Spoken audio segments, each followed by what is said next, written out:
Alrighty. Good evening. Uh, pardon me. Good evening. This is another episode of Awoken with Aulden. I am your host, Aulden Esnance, and we have a very important show for you this evening. Kind of a little backdrop off of what we discussed last night at the airport bar, and a continuation of these elections that are coming up next November, or excuse me, this November, next week, rather. And we have some quite consequential elections coming up, most notably in Virginia, New Jersey, and New York. While there is a ballot proposition in the state of California that has to do with redistricting in the state itself, that if passed, it's widely believed that Democrats would gain 5 House seats and flip them from the GOP. So that's pretty consequential in itself. Excuse me. Sorry for that belch. And and there's also several mayoral and municipality style elections next week as well. Harrisburg, Pennsylvania, state capital of Pennsylvania, Albuquerque, New Mexico, Scranton, Pennsylvania, really all over the country. We're not going to dive into every single mayoral race there is, but over the next couple of days, I'll try to release little hype clips about those races. Something the first I would like to get, let's kind of build this up in terms of intensity and significance and importance to the nation and the political climate that we currently sit in. So let's start with New Jersey. Okay, so this out of the three main races, this is the one that I think is going to be probably the least exciting in terms of maybe not even competitiveness. Rather, it's been a quiet campaign. We haven't seen any major scandals. And, sup, John? Yeah, thanks for tuning in, bro. All right, so we are, as I was mentioning in New Jersey, it's really been a error-free campaign on both sides. We haven't seen like a Jay Jones kind of scandal or an Andrew Cuomo kind of scandal, you know, in New York and Virginia. Well, this race, so let's do a little background on the candidates. Mikey Sherrill, believe she's a military veteran of, yeah, she served in the military. She either, I believe she's currently an incumbent congresswoman. She defeated 4 or 5 other Democratic candidates in the primary back in the spring, most notably Ross Baraka, the mayor of Newark, New Jersey, who was arrested actually at an ICE detention facility back in May, along with Democratic Representative Monica McIver or La Monica. I'm not totally exactly sure what her name is.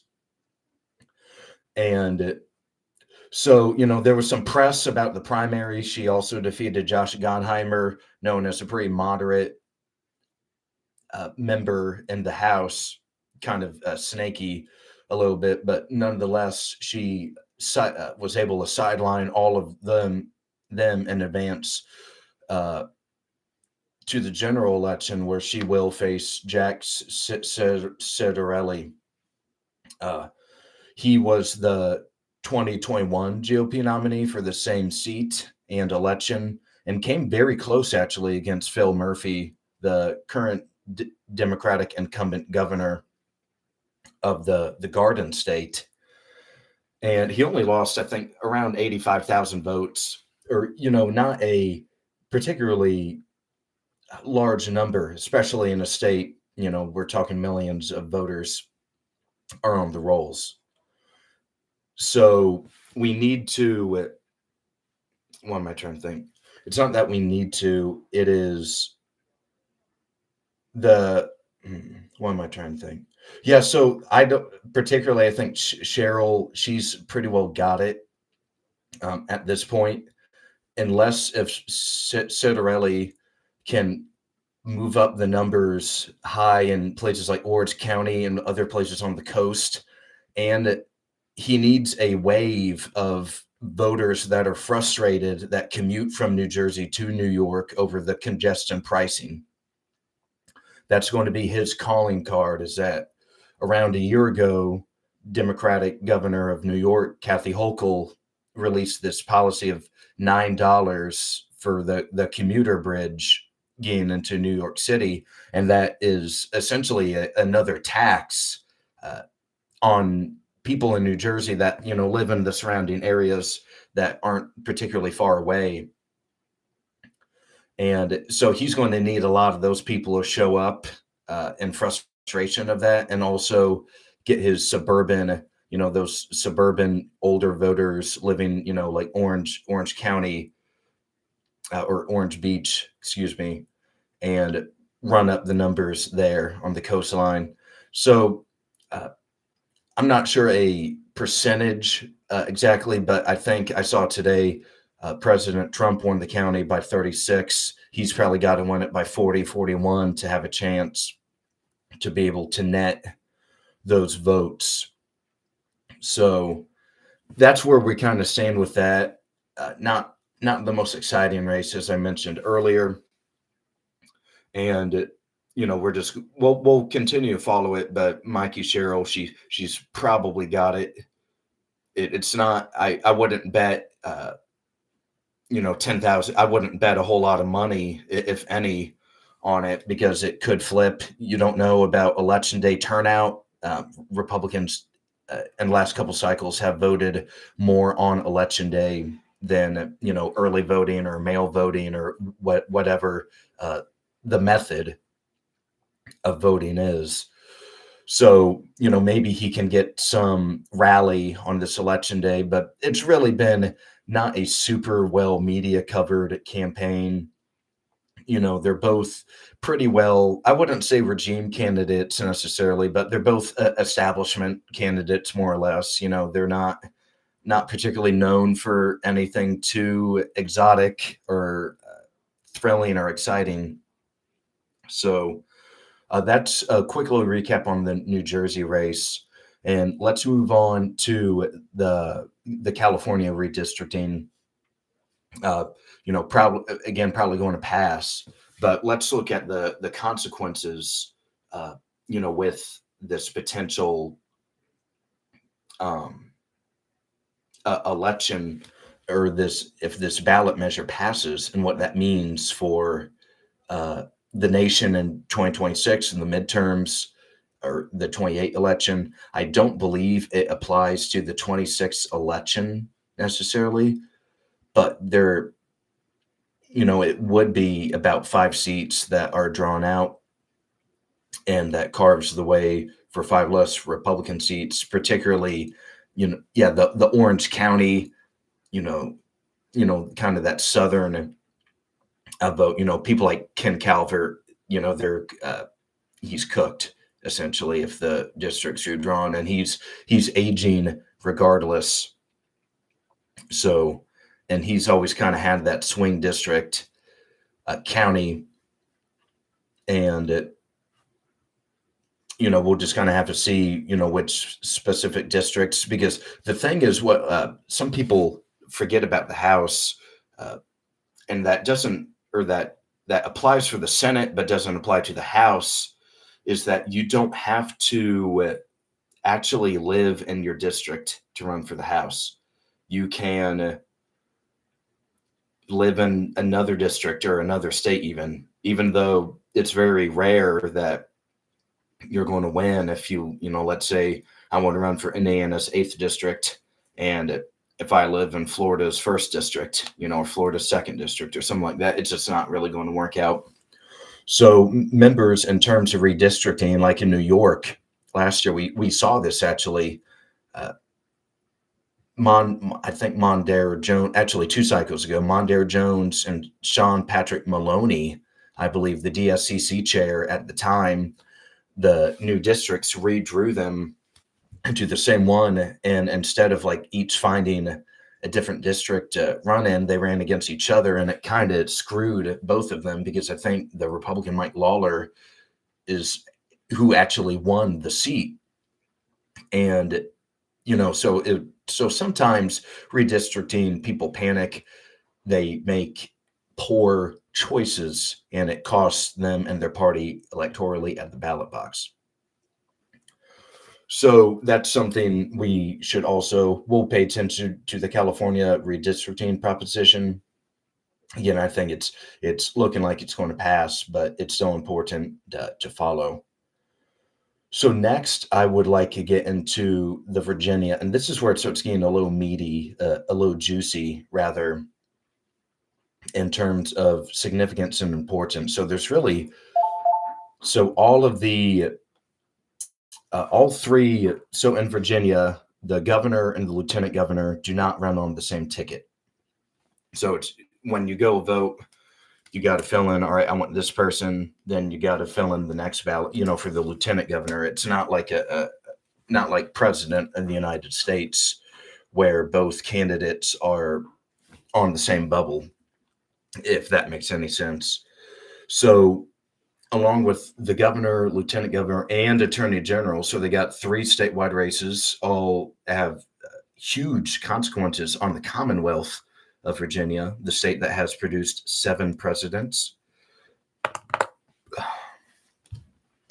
And 74 governors. And something that is significant about this governor race, I'm not one of those people that's like, oh, the first this, the first that, or whatever when it comes to people winning offices or anything like that. But this will be with Winsome Earl Sears, the Republican nominee, and Abigail Spanberger, the Democratic nominee. It will be the first female governor ever in the Commonwealth of Virginia. One of the oldest states. There's been 74 governors before them. And, so it will be a noteworthy moment, definitely not wanting to hop on that, first this, first that train, but just something kind of noteworthy to point out with that. And I would like to mention real briefly, just let's do a little bit of a background on Spanberger and Sears, kind of like I did with Mikey Sherrill and Jack Ciattarelli. So Abigail Spanberger, you have I believe also she served in the military, former congresswoman from Virginia's 7th congressional district, which is currently a swing district, right? It's a battleground 50-50 kind of coin flip district about every cycle. So she was able to build credibility during her tenure in the House of Representatives, and as used as a launch spring, a launch board to run for gov of the Commonwealth. And Winsome Earl Sears is currently the lieutenant governor of the Commonwealth of Virginia, elected in 2021, was helped significantly by the coattails of Governor Glenn Youngkin, who remains very popular in the Commonwealth today. His name is a name that has frequently and sometimes been mentioned as a presidential candidate, especially in 24. We all know what happened in 24 now. But and something else that is significant for Virginia is that you can only win one term at a time. So you can never run for immediate reelection. And what's this mean is that it's tough to build clout and a legacy as governor of Virginia. And people have tried it before. It's been successful in the past, but like Terry McAuliffe tried again to get back into the governorship in the 21 election. And we all know what happened with, the school choice comment, that kind of sunk him, and Youngkin pounced on that. And it really allowed him to be this new kind of Republican, especially after a time. You have to remember when Youngkin was running, this is a time where Republicans looked like they were not doing well. Joe Biden had was the president at this time. The Democrats had a trifecta in Congress.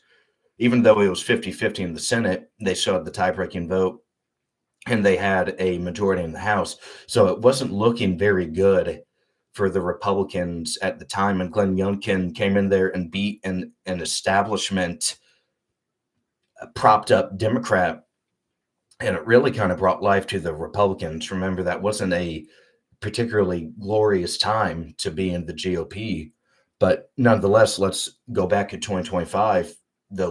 His lieutenant governor, Winsome Earl-Sears, what she's going to, I'd say right now, she's a little behind. I think she got a boost with the Jay Jones scandal. I really do. The debate, I believe, was only a few days after that broke.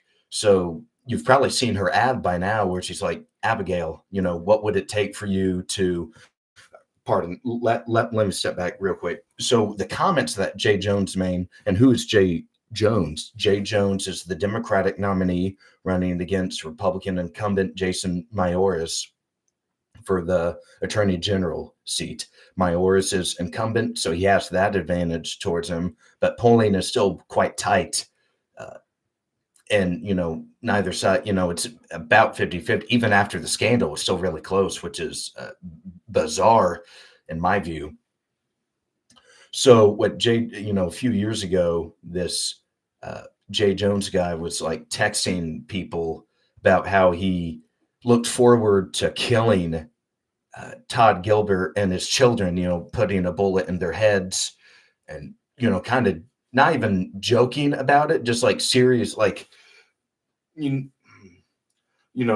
at a bar with somebody and you're like, oh, you can tell when stuff's a joke, but this was like, the person was like, dude, are you dead? Are you dead serious about this? And he's like, yeah, I want to kill Todd Gilbert and his children and stick a bullet in their heads. And that's, and in that debate, Jones was scorched, as he should have been for that during the debate. But let's go back to the campaign commercial I mentioned with Winsome Earl-Sears during the debate. And she's like, Abigail, what would it take for you? Because Spanberger has not denounced Jones publicly, at least at this time. And so Earl-Sears she's kind of coming in like, why, what would it take for you to denounce Jay Jones? Would it take him pulling the trigger and killing children or killing somebody to denounce him? Why won't you denounce him, Abigail? Abigail, why won't you denounce him? And Abigail was just kind of sitting there with it's almost, she kind of starts to chuckle, not verbally chuckle, but you can tell it's almost like when your mom is really mad at you as a little kid, or mad at your brother or sister, and you're just kind of over on the other side of the room, kind of trying not to laugh. That's what it looked like Spanberger was doing. And honestly, so it's really surprising that, you'd think it would be a layup to denounce somebody. And the thing is, it's not like you lose the seat. Let's just think practically and politically for 35 seconds. So Mayoras is already the incumbent, so you just don't gain that seat. That's all you have to do is say, okay, hey, I don't stand with this person who is supporting putting a bullet in children's heads. Let's get away from this guy. And she can't do it. That's ridiculous. And she wants to be governor of the Commonwealth of Virginia. Are you kidding? Absolutely ridiculous. So I hope Sears is able to get some momentum off of that and get herself a victory, because I truly like Winsome Earl-Sears. I am, as I mentioned last time, I'm disappointed with some of the lack of excitement from the GOP and the base itself. Honestly, she's one of the better candidates, I believe, in the nation, because like how many women GOP, candidates have a photo of them stone cold faced with an, an AR-15 or like another, kind of rifle kind of gun like that. Not many politicians do that. She's a big supporter of the Second Amendment. She is, oop, someone's home. Yeah. Oop, someone else's home. So, so yeah, I think she's a really solid candidate. I wish there would be more excitement for her. And hopefully this weekend, maybe something, maybe they find a little more dirt on someone, whether it's Jay Jones or Spanberger again, and that gets Earl Sears across to the finish line. I truly hope she is elected the next governor of the Commonwealth of Virginia. Okay. So it's in terms of the race in general, it tightened a little bit. It still seems it still seems close overall, and we'll just kind of have to see. Like as I mentioned with the third person zone, and with the New Jersey race, maybe there's a lot of people that wake up on Tuesday morning and like, screw it, man, I'm going to go vote. Maybe I wasn't planning on it. And hey, honey, get in the car. You're going to go vote with me too. And that's politics. Okay. Sometimes politics is as simple as that. Campaigns are very expensive, drawn out, elaborate, confusing, dangerous at times, violent rhetoric. People say stuff they don't mean in the heat of the moment. That's happens in campaigns. And a lot of times it can be, broken down if people wake up on the wrong or right side of the bed in the morning. That's how the future of this country is determined quite frequently. So just, we'll see what happens on election day. I think Sears still has a chance at least. And, hopefully she can pull off the dub. Okay. So now let's go into the race that is getting the most attention by far. And it's not even in the June primary. And you know what it is. It's the New York City mayoral election by far. Almost everybody in the country by now that semi follows politics knows who Zohran Mamdani is, the Democratic nominee for the mayoral seat. And he had three other candidates. Hang on. Yeah, three other candidates. Now he has two other candidates. The first candidate that bounced first. Oh my goodness. Eric Adams, the incumbent mayor of New York City. Let's talk about him for a couple seconds. Why did he drop out? Why is he not in good shape for re-election or the renomination? Well, a couple of things. The scandals he's involved in, clearly, the corruption in bed with Turkey, more or less the country of Turkey, not a Turkey, but the nation of Turkey. The other corruption in City Hall, the general unpopularity of Adams, not, the economy stinks there. I was there for Easter visiting a pal from college, and, it's very expensive there. I'm talking about when people, just to step back a second, when people mention, oh, Zohran's going to make the city hell. Well, the city is already kind of hell. That's why I don't think a lot of people get about New York is that it's not as bad as people may think, because when I was there, it's not like littered with homelessness, or it's not like littered with actual litter or garbage or junk, but it's expensive. It's the transit isn't particularly clean. There's some danger, especially after dark.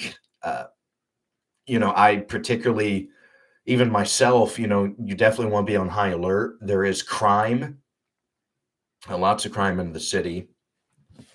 And speaking of crime, let's go to one of Zohran's challengers that's still in the race. Let's get off Adams for a second, and let's go to Curtis Siwa.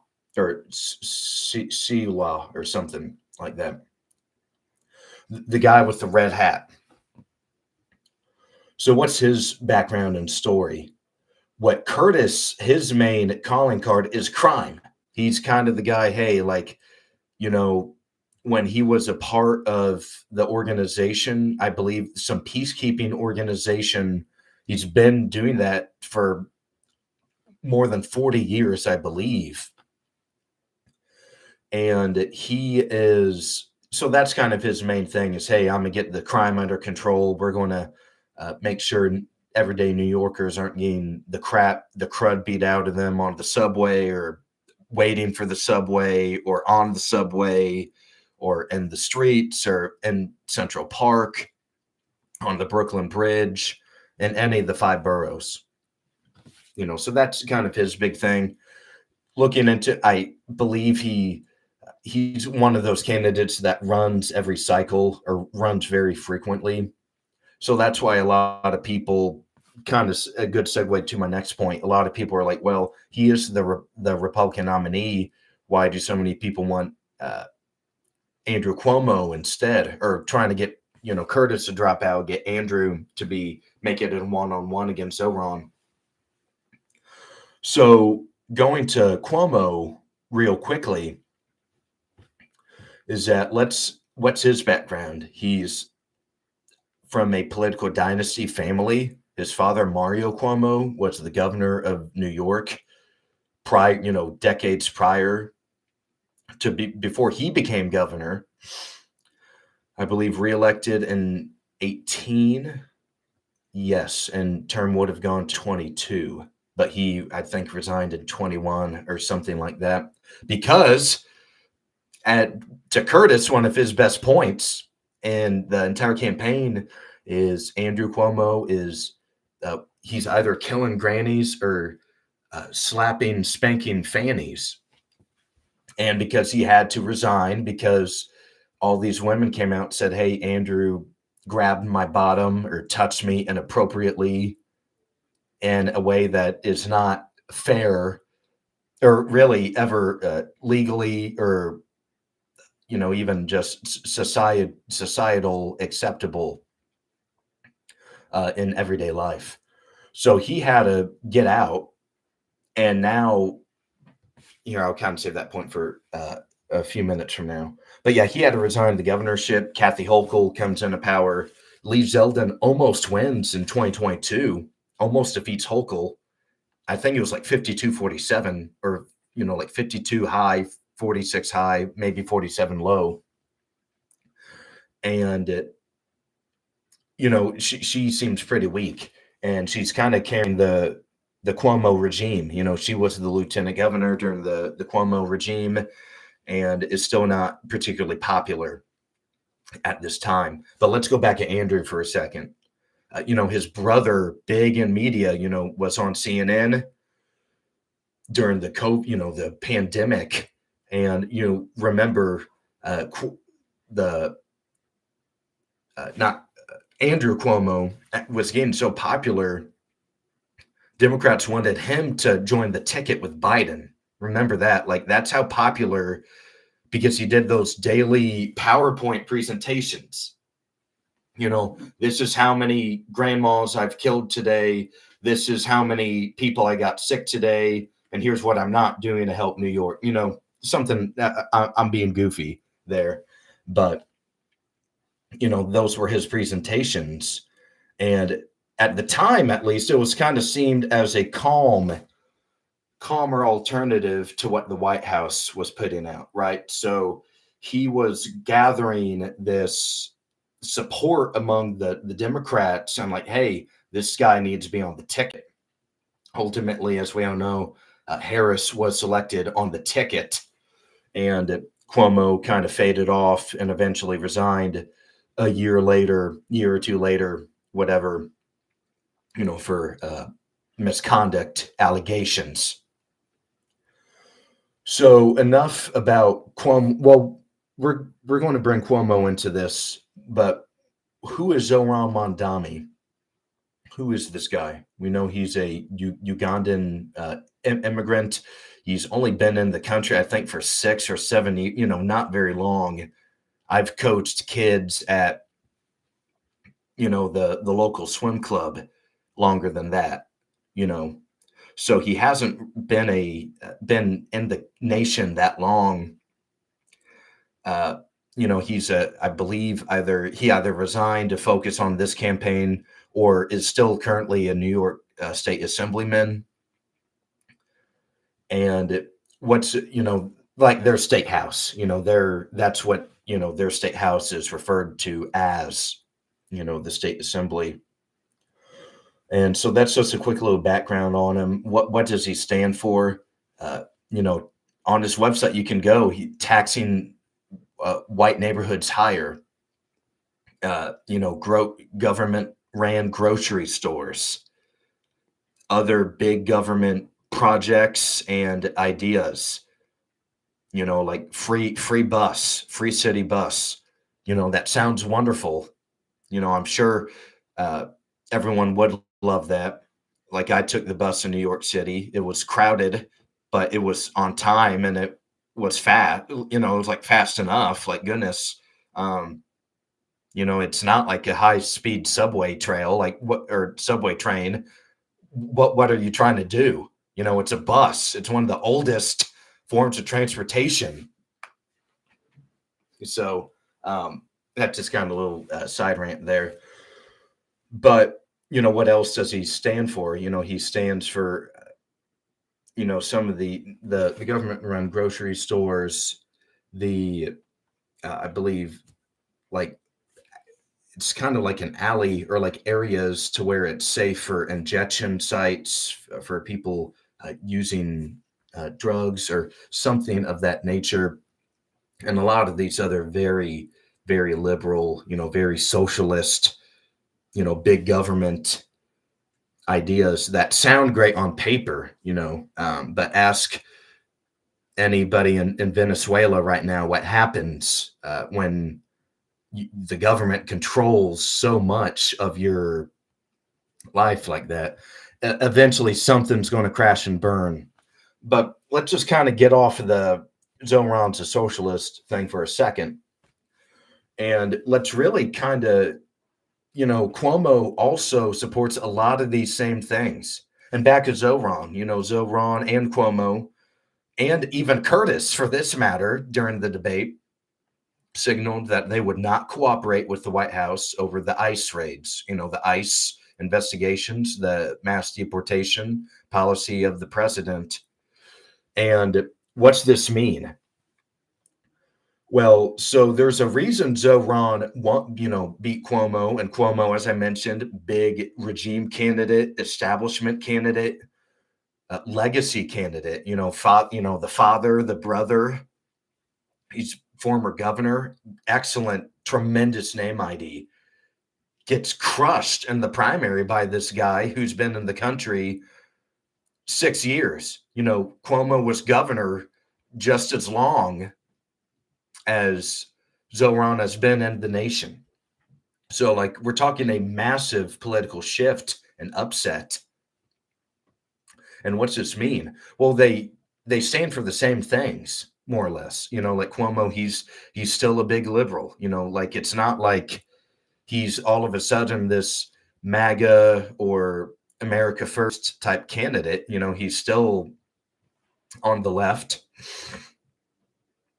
And but back to Zoran for a moment, what is the reason why they're trying to stop him so bad? And well, being openly with DSA and other socialist groups, that's a bit. But you really kind of look at their policies, and this became apparent during a primary debate. I kind of briefly mentioned this last night. But when, for whatever reason, I guess the first foreign visit as the mayor of New York City, when rent is like $4,000 a month and when people are getting stabbed to death on the subway, I guess going to a foreign country is very important. Or, what's your first foreign visit going to be? And all of the, you can't make this up, but all of the candidates, were ready, almost like it was a bag of cookies to say, I can't wait to go to Israel. I can't wait. I can't wait to leave New York City to go to this small little country for my first foreign visit as mayor. And that's great. That's perfectly fine if people want to do that. And well, Zoran was the only person that said, actually, I'm going to stay in New York City and focus on the five boroughs. That I think that was more or less his quote. I'm kind of paraphrasing him. And for whatever reason, that kind of set off a bomb in the establishment. Then all of a sudden, that's when he became a massive problem for the Democratic establishment. I believe still Schumer has dodged every attempt and question whether, are you going to endorse Zoran Mondami for mayor? Or what's your views on him? I believe the same with Hakeem Jeffries. Wait, all right, R.D. Dixon. I can't wait to after being elected national pisser.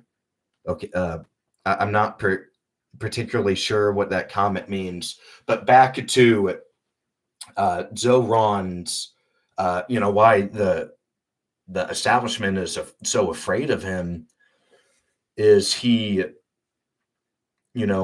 not this pro-Israeli candidate, and he's mentioned before, like I'll meet Jewish constituents wherever, he's met with them before on the campaign trail at their and okay, New York mayor debate analogy. Interesting. Who said that? R.D. Dixon. Did anyone say that in particular, or did anyone make a comment? No, I didn't watch the entire debate or all of the debates. There's been multiple debates. One of the things of the debates I did see is that Curtis Sewell was like, Zoran. Okay, so this is kind of funny, actually. So the question was, are you going to, New York City has ranked choice voting or something like that, rank the candidates in the ballot. And Zoran said, I'd vote for myself first, and then I'd, vote for Curtis second. And then, once it's his turn to, answer, he's like, don't glaze me, Zoran, and it's just kind of a funny, authentic moment in the debate. And that's something I think Cuomo really struggled with during the entire campaign. A lot of his answers were the typical generic politician stuff, like, I think there was another question about like, which team are you, a Mets or a Yankees fan?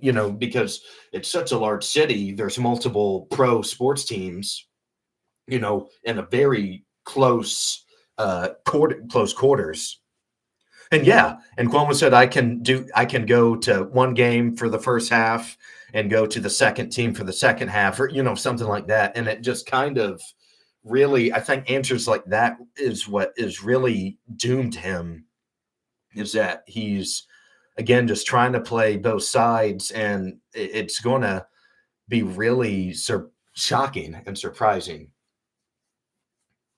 Maybe not surprising in particular, but maybe 2 years ago, if you had this poll, no one knows who Zoran is.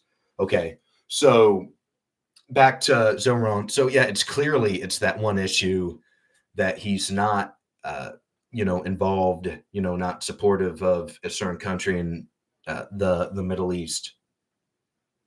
And you have R.D. Dixon again, as a lifetime liberal here. Curtis, for some reason, is more likable to me than Cuomo. Well, Curtis, he's being himself, and he's authentic, right? You may not agree with everything he said, but like I've seen some of his videos, like when he's at these conferences, and I believe there was like, you can clearly tell there's this gentleman who, homeless, struggling, going through some kind of mental episode. And he's like, Curtis kind of, hey man, we're cool. Just, hey, take a deep breath and let's, you want to stand by me and we'll continue the press conference, and then after, we'll try and make sure you get a home. We'll take care of you. And so, yeah, so I do think Curtis is much more authentic than what Cuomo's able to be, and it is kind of, and like I mentioned during the Virginia debate, it is almost like seeing another one of these big time establishment people go down, and Terry McAuliffe in Virginia, and now Andrew Cuomo in New York City. Okay, so now I kind of want to go off. Let's assume Zohran's going to win, which it looks like he's in good shape right now. And what's this going to mean for like next year? Because yeah, there's going to be some huge consequences when it comes to the administration with this. So as a reason, with the current mayor, Eric Adams, he is allowing the administration to carry out these mass deportation plans, or more or less allow ICE into the city without impediment, right? So, hey, you can go in. It was part of the, hey, we're going to look the other way with all these criminal charges. You just got to let ICE go in there. And that was the deal, more or less. And something else that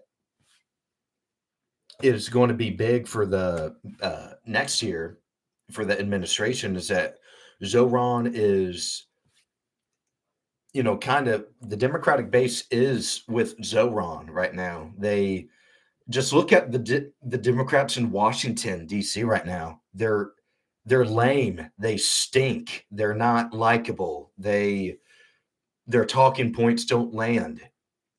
They're old. Chuck Schumer and Patty Murray are combined like 165 years old, the two most senior Democrats in the Senate. And in the House, Hakeem Jeffries isn't able to really get any momentum at all. He's been pretty well, I'd say, ineffective as the leader of the House Democrats. And so it's dysfunctional in Washington. The Democrats still have not recovered after the 24 election by any means. Honestly, any public polling shows they're at the lowest ever. So now you're going to have Zohran come in. He's mayor of the country's largest city, I think 8.2 million people, something like that. That's bigger than several U.S. states. So we're talking about a city with a lot of, you have Wall Street there, you have tourism. Honestly, it's an international city, more or less, what you're kind of dealing with in New York. So Zohran, he's going to be one of these Democrats, and he's not just going to, kind of move over or bend over for the admin like Eric Adams has, or some of these other Dems. He's going to, you've already seen it with Tom Homan. I believe Tom Homan was in New York during the primary for something, and you have got Zohran screaming his head off, "Hey, dude, like quit deporting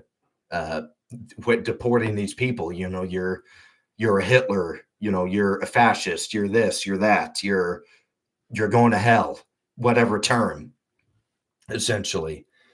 And so now, once he has, his regime is in the mayoral office, he's got his people plugged in. They are going to go just as hard against the deportations than what Trump is doing for the deportations. So there is going to be a lot of tension. I just want this to be very clear. There is going to be hella tension next year when it comes to the president and the most likely mayor of New York City. And we're talking about where you're already seeing this in Illinois a little bit. The governor of Illinois told Chicago PD, and along with the mayor, Brandon Johnson, has told, the local police department not to help DHS or ICE or whatever federal enforcement agency is there for immigration. Said, hey, if protesters are surrounding them or they're in danger, Do not help them. Back off. And I absolutely expect that's going to be another big debate and issue next year. And what's going to happen with that? So if Zoran sticks to his guns, this is not happening, and Trump is like, "Hey, dude, you're the mayor. Screw you. Move. Get the hell out of the way." Then we're going to see what could be like a lot of tension, like potentially violent tension, because the left, the far left, Mondami's base, they're going to feel emboldened by this. They're going to be like, "Hey, Mondami's like, all right, they're going to even tip off." So what they're doing in Illinois right now, and what they're doing across the country, is that when ICE shows up to these neighborhoods or these communities or whatever, there are people that are saying in the community, "Hey, ICE is here. Alert your illegal immigrant neighbor. Tell them to hide, or tell them to leave, or shelter them, or something like that." And so you have citizens interfering already. And man, imagine you got a city with a bunch of Zoran Mondami, ideology kind of believers. Yeah, it's going to be a lot different. These people, they're already throwing eggs, bricks, other rocks, other objects at ICE and DHS. And these people are going to be emboldened. So it's going to be a lot of tension, a lot of instability. And we'll just have to see how serious the president is about this deportation stuff, because if he even cracks a little bit and Mondami, gets a little bit of confidence, then it's over. Yeah, you can't let the far left think they're winning at all with this immigration stuff. Not one bit. You have to make it so overwhelmingly to where, like, these protesters, they're going to be scared to call their illegal immigrant neighbor and say hide, or what I mean? Like, yeah, you're going to have to start arresting people by the dozens if they're actually interfering with the investigations. Okay, so that's if anyone has any comments or questions about the New York City mayoral race, or something they want me to bring up. As I mentioned, congestion pricing, that's going to be big too. Like, it's a tough time. And one thing is, I will say, I don't believe there's going to be a mass immigration out of New York City, particularly because unless if these big institutions like Wall Street, or like Wall Street leaves, or another big institution or something like that, I can't see a bunch of people just leaving the city like that. And Florida, Florida's expensive too. And they already have to get rid of the state income tax as an incentive to move down to the state. So I just don't really, I'm not sure if I buy that necessarily, just in my view. But if anyone wants to push back on that, please do so in the comments. We got a much larger audience tonight. I'm very thrilled to hear that. Very thankful for you guys taking the time out of your Thursday evening to wake up and to be awoken with Aulden.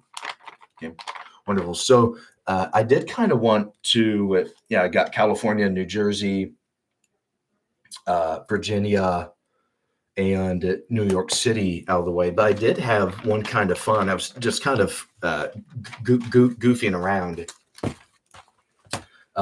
yesterday and today, preparing for the show, and in Harrisburg, Pennsylvania. Okay, so Harrisburg, Pennsylvania, it's the capital of the state of the Commonwealth of Pennsylvania. It's a Commonwealth, just like Virginia and Kentucky. I believe there's one more state that is a Commonwealth as well. I think there's 4 Commonwealth.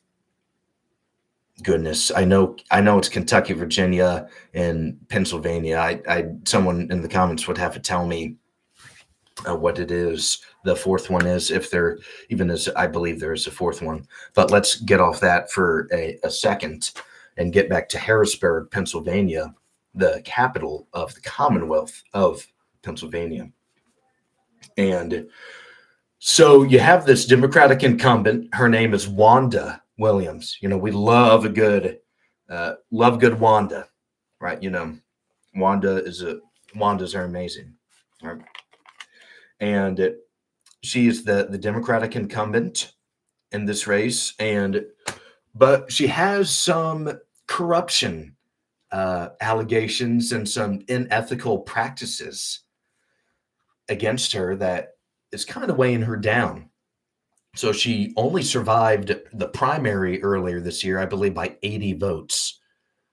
So only Harrisburg, there's around 25 to 27,000 registered voters in the city, and only about 5,000 voted. So 20% of the city, selected who is going to be, the major candidates for the city come November. Well, if you go back into the first episode, I kind of mentioned some ways to get involved in politics, right? How can we grow our power as individuals in the political system? And one of the Democrat challengers, this fellow by the name of Dan Miller, ran on the Democratic ticket, tried to oust her as the Democratic nominee, lost by 80 votes, got very close to, taking Wanda down, putting her into retirement. Was not able to do it, though. But how I mentioned, hey, how can we use politics to our advantage? Well, kind of reading through the tea leaves, excuse me for that belch again. And, pardon. And so you got this Miller guy, Dan Miller guy. And so through like Facebook groups and other online forums, organizes this write-in campaign to run on the Republican ticket at the same time because there's no announced Republican candidates. So what's this mean? He's allowed to seek the nomination for both parties at the same time. And sure enough, since no Republican filed, the campaign, all it took was a couple dozen people. And he won the Republican nomination and advanced, even though he lost in the Democratic primary to Wanda. So Dan now is getting a second crack at taking down Wanda for the general election. And he is, even though he's under the Republican ticket, you can go on his campaign site. He has, he's not ideologically aligned, with the GOP at all. But so let's go through some of the stuff that Wanda is, some harsh, very harsh accusations, and some, have admitted things that she has allegedly allegedly conducted. As mayor, you get to hire a lot of people in the city. That's one of the jobs you get, fill up a lot of important positions. And one of the positions, or not one of the positions, but allegations that she, hired her, inner circle and, family and friends, and nepotism charges. That's a big problem. It's not supposed to be that obvious, right? Friends and political allies were given, sexy positions that they weren't particularly qualified for. And it even got down to the one time. So the Harrisburg City Council has voiced displeasure with Wanda. She isn't particularly popular among the class. And one of the big things against her is that, she can never put a budget on time, just like Congress, Wanda and Congress would get along very well. And she can't ever put a budget together in time. So one time at a city council meeting, there was shouting and screaming and verbal high verbal volume of voice, of voice being raised during the city council meeting for not having a budget or a city plan ready in time, verbal outbursts. And so, she has a lot of negatives going for her already. And if she could barely survive Dan in the primary, it's going to be, let's see how this will actually be a very good test to see how, if people are awake in Harrisburg, Pennsylvania, because if Wanda wins by a large percentage, then it would just almost certainly show that voters, even since it's such a blue city anyway, that like, oh, Dan, he is a Democrat. He's just running under the Republican, ticket. And if he loses by a large margin, then you can just say, oh, all these voters, oh, they just saw the D, the letter, the party affiliation by Miss Wanda's name. And Wanda survives another term because of that. Or we'll be able to say, hey, like a lot of people are waking up to her corruption allegations and scandals of verbally abusing staff, not ever having a budget on time for the city. And it's time for her to go down. I don't care, what the party letter stands next to the candidate. So we'll follow that race in particular next week. So a couple, if you have any questions about Wanda or Mr. Dan Miller, please put them in the comments. I would love to hear from you.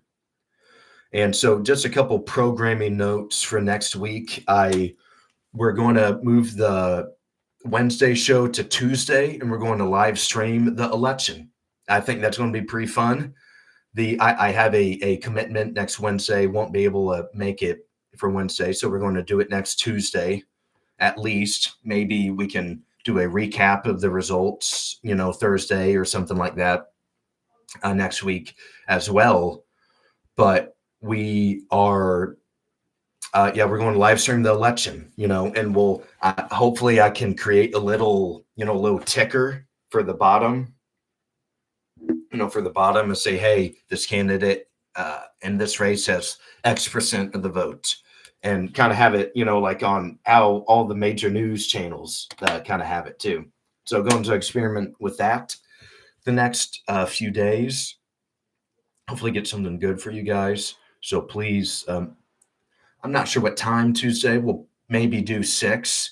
I believe a lot of the polls close around 6 or 7. So maybe we'll start, 20 minutes before polls close or something like that. I'll definitely send out stuff for that for you next week. Any other housekeeping programming notes?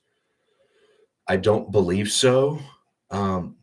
Was the main preview that I wanted to deliver to you guys for next Tuesday. Please, if you have any comments, please, or questions, I'll stick on a few extra moments and we can chit chat for sure about them. Absolutely.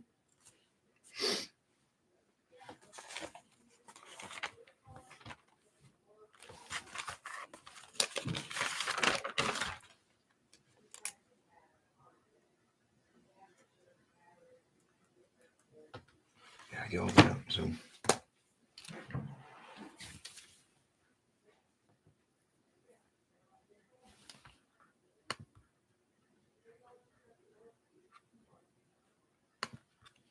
Check.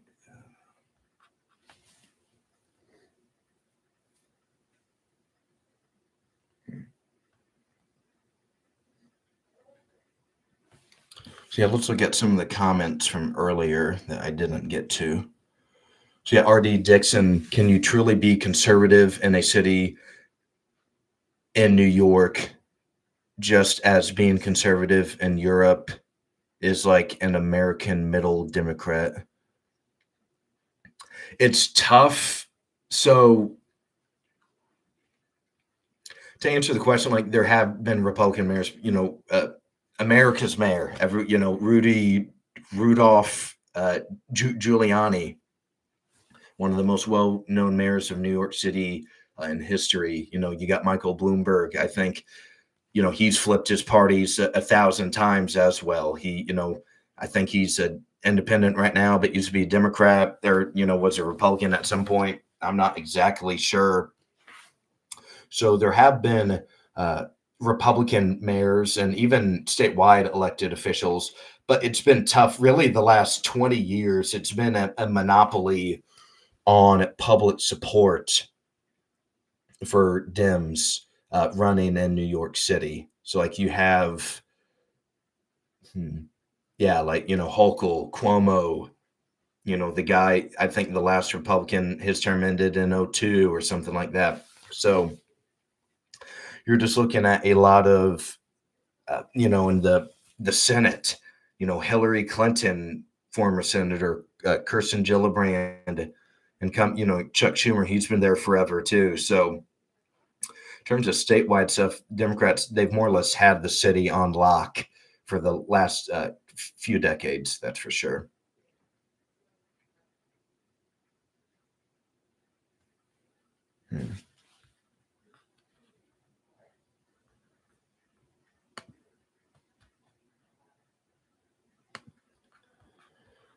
Then let's see what else. But I'd say just kind of going back, I guess it maybe finished the point. I didn't say this as well as, or articulated it as well as I would have liked it to, about like, this is, what politics is, like what the Williams campaign was able to do, just kind of, excuse me, the Dan Miller not Wanda Williams, Dan Miller's campaign was able to do, like, if you're serious, if you love this country, if you love the Constitution, if you love Western civilization, if you love your community, if you love your state, if you love your city, if you love your township, if you love your neighborhood, if you love your family, if you love your neighbors, find a way to get involved politically. It's not enough just to vote every 2 or 4 years. That's like working out once to every 2 or 4 years and expect great results. Politics is like, if you want a great political system, you're going to have to work for it a lot. And I know it's hard. People have their jobs. Not everyone can choose politics as a career. I understand that. And some people feel intimidated by it sometimes. Like, hey, how do I start? Well, the first thing to start is pick up the phone and call your local party. Have someone give you information. Listen to a political podcast. Like, it's not rocket science starting out. You're not going to be president tomorrow, or you're not going to know the president tomorrow. You're not going to know the mayor tomorrow. But if you want people and public office that share your values, that are good people, or if you want to do it, it's just brick by brick, one day at a time. You're not going to save Western civilization overnight.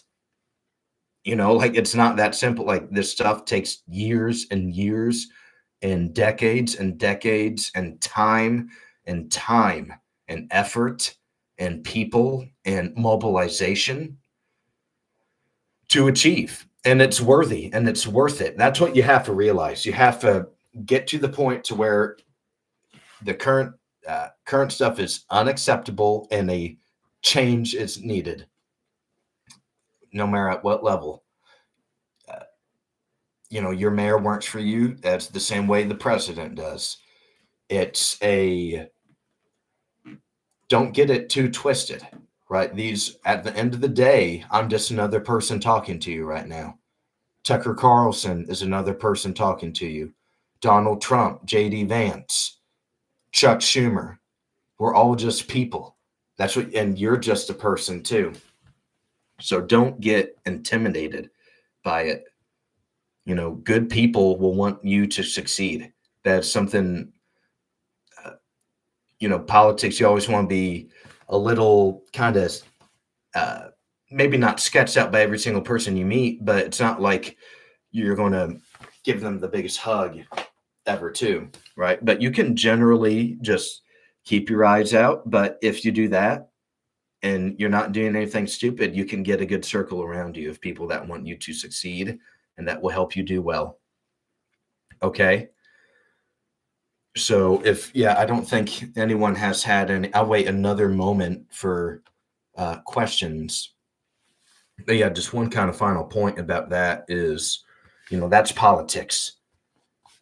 That's finding a way to run on both party tickets is an insane maneuver workaround, that only people that know the system really understand or know enough about the system even. Okay. So yeah, I'll wait one to 2 more minutes.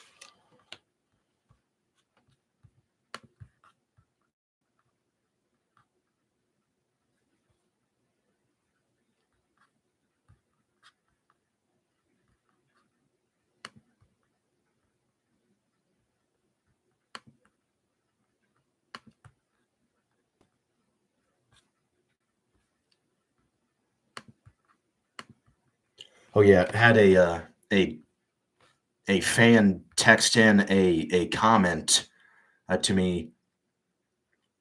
The Cuomo comment about baseball reminds me of Aaron Burr and Hamilton. Talk less, smile more. Yeah, like the biggest anchor and derail against Cuomo is everyone has seen him. Everyone knows who this guy, and people already have more or less predetermined opinions on him. And if even if they're good or bad, you're kind of at a ceiling a little bit, or at least you're stuck right there. If you don't change, that's where you'll remain at least. So yeah, he is just not really able to. He wasn't able to really branch out. So that's kind of his big thing. But yeah, so I think I'm gonna end it here tonight, unless if anyone has anything in the next few moments. But I will say, so yeah, just for the races, pay attention to them this weekend. If there's any big breaking updates, I'll have it on the Twitter and Instagram page. I'll even on YouTube I can make comments here. On the page wall. Okay. So, if something big happens, you'll be the first to know from me. And yeah, I think I'm gonna wrap it up there. So next Tuesday, we're going to go live for the election night. Most likely no show next Wednesday, as I have a commitment, as I previously mentioned. And we'll see about maybe doing a recap or something Thursday, or Thursday afternoon or night or something like that. But I would like to sign off now. You have been awoken with Aulden.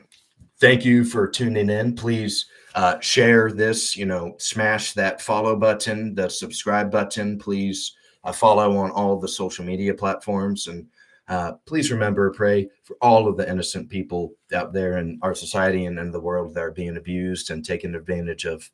All right. Thank you very much. Much love.